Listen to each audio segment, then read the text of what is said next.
Sur Sud Radio le dimanche matin, c'est notre rendez-vous fier d'être français avec notre invité aujourd'hui, Lamjed Bouzekri. Bonjour. Bonjour. Alors on va faire votre connaissance, votre découverte pendant quelques minutes. Vous savez, cette émission, elle nous permet de découvrir des personnalités comme vous, des success stories, des histoires de personnalités qui ont un parcours intéressant et qui ont un point commun, issu de la diversité. Et c'est votre cas puisque vous êtes d'origine tunisienne. C'est ça. Mes parents sont d'origine tunisienne. Moi, je suis né en France et j'ai grandi en France. Mais j'ai de fortes attaches avec mon pays d'origine, la Tunisie. On y allait assez régulièrement et on y va C'est encore le cas aujourd'hui. Vous avez encore le temps ou... Ouais. On a une bonne partie de notre famille qui est là-bas, donc on essaye d'y passer quelques étés en fait. Alors il y a beaucoup de gens qui connaissent la Tunisie parce que voilà, beaucoup de gens y vont en vacances ou beaucoup de gens aussi en viennent. D'où en Tunisie exactement ? De Djerba, exactement. De Djerba, cette magnifique île. Je suis un grand chanceux puisque pendant les vacances d'été, on allait sur les plages de Djerba et donc c'était très sympa. Ouais. Et en même temps, il y a aussi ce caractère un peu insulaire qui est comme dans tous les pays du monde. Quand on vit sur une île, c'est pas exactement pareil que dans le reste du pays sur un continent. Ouais, alors Djerba, c'est plutôt une île qui est assez calme. C'est pas non plus une île. Je crois que ça n'a pas été les premiers à se lancer dans la révolution à l'époque quand il y avait eu cette révolution en 2011. Exactement.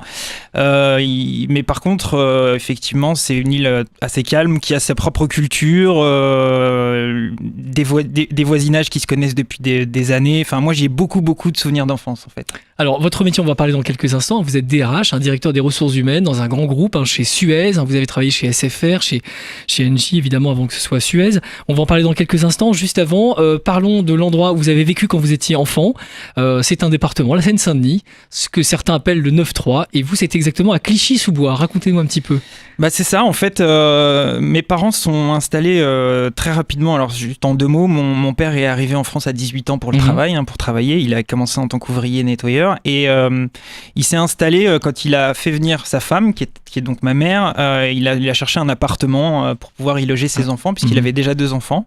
Donc j'ai une grande sœur et un grand frère qui étaient nés en Tunisie. Et moi, je suis le 3e. Je suis né en France, en fait. Je suis le premier de la famille à être né en France, en fait. Jour ici. Exactement. J'avais déjà un grand frère et une grande sœur qui m'attendaient. Et donc, je suis né à Montfermeil, la ville limitrophe à Clichy-sous-Bois. Et j'ai passé effectivement toute mon enfance à Clichy-sous-Bois. Et ce sont alors des banlieues dont on entend parler dans l'actualité. Souvent, quand il y a des faits divers, quand il y a des événements qui ne sont pas forcément positifs, ce n'est pas forcément le quotidien de la vie de ces villes, de ces banlieues. Je vous le dis ça tout à fait honnêtement, parce que moi aussi je viens du 9-3, j'ai vécu à Rosny-sous-Bois et à Montreuil, et parfois entre la manière dont on entend parler de ces villes de Seine-Saint-Denis et ce qui s'y passe, il y a parfois une grosse différence. C'est exactement ça. Vous savez, quand vous vivez les choses de l'intérieur, vous ne les vivez jamais de la même manière que ce qu'on peut vous décrire à l'extérieur ou de ce qu'on peut montrer à la télé à l'extérieur. Moi, Clichy-sous-Bois, c'est la ville de mon enfance, c'est la ville dans laquelle je faisais des matchs de foot les week-ends et le soir après l'école de temps à autre. C'est la ville dans laquelle on faisait des chats, c'est dans la ville on allait au marché, on allait faire les courses. Dans laquelle on se marrait. Dans laquelle on se marrait, on avait des amis, ça se passait bien, on avait des voisins qui étaient sympas, c'était plutôt très sympa.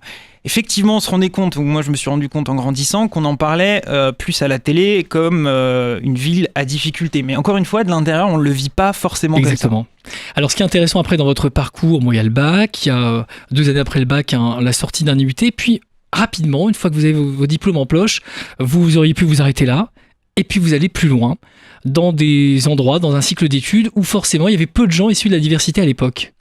Ouais, c'est assez marquant ça, c'est que moi mes études je les ai faites d'abord à Clichy-sous-Bois, puis je me suis un peu éloigné puisque j'ai été à Villetaneuse, Paris 13, puisque j'y ai fait mon DUT après un baccalauréat que j'avais eu au Rincy, et plus j'avançais dans mon parcours et plus je me rendais compte que je voyais moins de gens qui avaient les mêmes origines que moi, origines sociales, je veux dire. Et donc, au fur et à mesure, effectivement, de mon avancement, après j'ai été dans une école qui s'appelle l'Institut de gestion sociale parce que je me suis spécialisé en ressources humaines. Là, du coup, vraiment, j'ai vu une grosse différence. Qu'est-ce qui est intéressant alors quand vous arrivez à l'entrée de ces écoles où il y a moins de gens issus de la diversité, qu'est-ce que vous vous dites à ce moment-là ?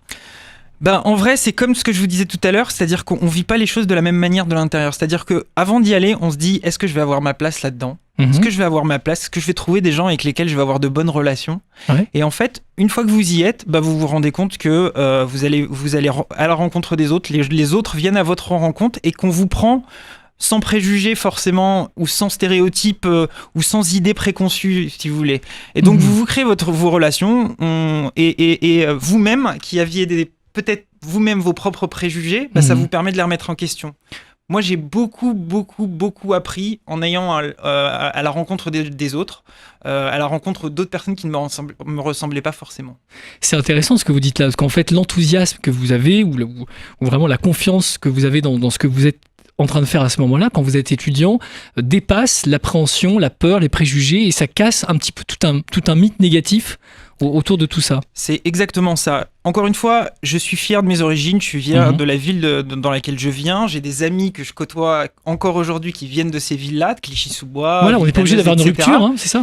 Mais je me suis enrichi en allant à la rencontre des autres. Et ça, on ne peut le remarquer, on ne peut le constater que quand on le fait, en fait. Parce que sinon, il y a une sorte de barrière qu'on s'auto-fixe, en fait, qu'on se met en avant, qu'on se met en se disant c'est pas des gens de mon milieu, je vais pas y être à l'aise.